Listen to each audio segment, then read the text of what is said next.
mga guys. Ito ang first day namin. Magbebenta kami ng mga panty sa labas ng aking magulang.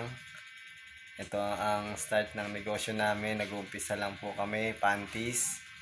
At kung gusto nyo mag-avail, bumili. Dito Yung sa panty guys, ang ganda naman ito ng tela. sa YouTube channel ko, bili kayo. Ilagay ko yung link ng Lazada kung gusto nyo order. Ito yung story namin sa journey namin ng pagbebenta ng panty sa kalsada. Yan. So, yun. Supportan nyo, like and share and subscribe nyo ating channel. And then, kakat ko to, meron pa tayong papakita ko yung nasa labas na tayo sa kalsada. Pagbibenta ng panty. So, yun. Si mama ay magbebenta ng panty. First day of the day namin. Exciting yan. Yan ang panty ni mama binibenta. Yan na, pinagbibenta. So, nasa namin magbenta ng panty ni mama. Mag-vlog muna. Diba?